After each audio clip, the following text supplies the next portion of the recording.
வணக்கம் ஃப்ரெண்ட்ஸ், இன்றைக்கி சாட்டர்டே இந்த நாள் எனக்கு ரொம்பவே ஒரு ஸ்பெஷலான நாள். காலையில் விரதம் ஸ்டார்ட் பண்ணிட்டேன். காஃபி டிஃபன் எல்லாமே ஸ்கிப் பண்ணிட்டு ஒரு அமைதியான ப்ரேயரை பண்ணிட்டு இன்றைக்கி நாளை நான் ஸ்டார்ட் பண்ணிட்டேன். மதியம் வர வர படையல் பண்ண டைம் ஆயிடுச்சு. சாமிக்கு படைச்சோம். ரைஸு, சாம்பார், வெறும் பருப்பு, பீட்ரூட் பொரியல், அப்பளம், உருளைக்கிழங்கு பொரியல், அவரைக்காய் பொரியல், பாயாசம், வடை எல்லாமே இன்றைக்கி ப்ரிப்பேர் பண்ணோம். ஒரு டிஷ் சமைக்கிறப்ப அப்படியே ஒரு தெய்வீக உணர்வு எங்களுக்கு கிடச்சிச்சு. ஒரு ஹாப்பினஸ் மாதிரி எங்களுக்கு ஃபீல் வந்துச்சு சமைச்சு முடிக்கும்போது. அதுக்கப்புறம் சாமிக்கு கீழே எடையை போட்டு எல்லாம் காய் வச்சுட்டு சாமிக்கு படையல் போட்டோம். அதுக்கப்புறம் விளக்கெல்லாம் ஏற்றிட்டு சாம்பிராணிலாம் பொருத்தி வச்சோம். சாம்பிராணி போட்டால் தான் வீடே புகை மூட்டமாக அந்த வாசனைக்கிறதுக்கும் நல்லாயிருக்கும். அதுக்கப்புறம் அம்மா 10 குச்சிலாம் ஏற்றி சாமியை கும்பிட்டுட்டு நீரெலாம் தெளிச்சு விட்டுட்டு இருந்தாங்க. நீர் விலாகுவாங்கன்னு சொல்லுவாங்க. அது மாதிரி 10 குச்சி பழத்தில் கிள்ளி பழத்தில் சொருகி வச்சிட்டோம்.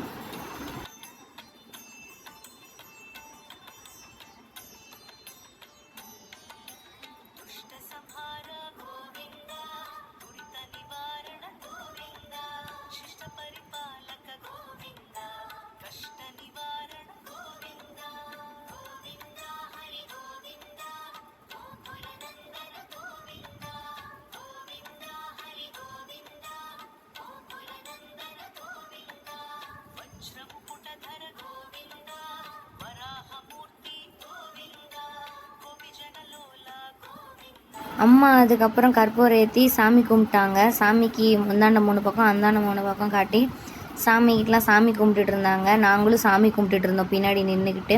அதுக்கப்புறம் வெளியே போய் சூரிய பகவானுக்கு போய் காட்டிட்டு வந்தாங்க. அம்மா சாமிக்கெல்லாம் கற்பூரத்தை காட்டினதுக்கப்புறம் அம்மா காலில் விழுந்து நாங்களும் ஒவ்வொருத்தராக விழுந்து கும்பிட ஆரம்பிச்சிட்டோம். விழுந்து கும்பிட்டு அம்மா திருநூறு விட்டுட்டாங்க. திருநூறு விட்டதுக்கப்புறம் துளசி தண்ணி என் தம்பி ஒவ்வொருத்தருக்காக கொடுத்துட்டு இருந்தான். இந்த துளசி தண்ணி எப்பயுமே பெருமாளுக்கு ரொம்ப உகந்தது. அந்த தண்ணி எல்லாத்துக்கும் கையிலையும் ஊற்றி அந்த தண்ணி துளசி தண்ணிக்கு நாங்கள் தேங்காய் தண்ணி தான் அதில் ஊற்றுவோம். தேங்காய் தண்ணியில் துளசி போட்டு செம்பு பாத்திரத்தில் வச்சுக்குவோம். அதை சாமிக்கு வச்சு படைச்சிட்டு அதுக்கப்புறம் எல்லாத்துக்கும் கொடுத்துருவோம். அதுக்கப்புறம் 3 இலையிலேருந்து கொஞ்சம் கொஞ்சமாக ஒரு இலையில தண்ணியை எடுத்து வச்சுட்டு அந்த இலையை போய் காக்காவுக்கு வச்சிட்டோம். காக்காவுக்கு சாப்பாடு வைக்கிறது அது ஒரு ட்ரெடிஷ்னலாக ஃபாலோ பண்ணும்போது ஒரு ஃபேமிலி பாண்டிங் ஒரு யூனிட்டியாக ரொம்ப ஸ்ட்ராங்காக ஃபீல் பண்ணுற மாதிரி இருக்கும். இதுக்கப்புறம் குடும்பத்தோடு எல்லாருமே செட்டில் ஆகி சாப்பிட ஆரம்பிச்சிட்டோம். ஃபஸ்ட்டு கடி சாப்பிட்றப்ப ஃபீலிங் வார்த்தையில் சொல்லவும் முடியாது. சாமிக்கு சமர்ப்பிச்சுட்டு நம்ம ஃபஸ்ட்டு சாப்பிட்ற டேஸ்ட் டிஃப்ரெண்ட்டாக இருக்கும். மனசுக்கு ஒரு சாட்டிஸ்ஃபேக்ஷனாக இருக்கும். ஒரு உடம்புக்கு ஒரு பாசிட்டிவ் எனர்ஜி தரும். ஃப்ரெண்ட்ஸ், நீங்களும் சனிக்கிழமை விரதம் இருந்து படைத்து சமைச்சு சாப்பிட்ருக்கீங்களா? அப்படி இருந்தால் கமெண்டில் சொல்லுங்கள். உங்கள் எக்ஸ்பீரியன்ஸ்லாம் ஷேர் பண்ணுங்கள். படிக்க எனக்கு ரொம்ப பிடிக்கும். வீடியோ பிடிச்சிருந்தால் லைக் பண்ணுங்கள், ஷேர் பண்ணுங்கள். இன்னும் சப்ஸ்கிரைப் பண்ணாமல் மறந்துட்டீங்களா? இப்போ சப்ஸ்கிரைப் பண்ணுங்கள். உங்களோட சப்போர்ட் தான் எனக்கு மோட்டிவேஷன்.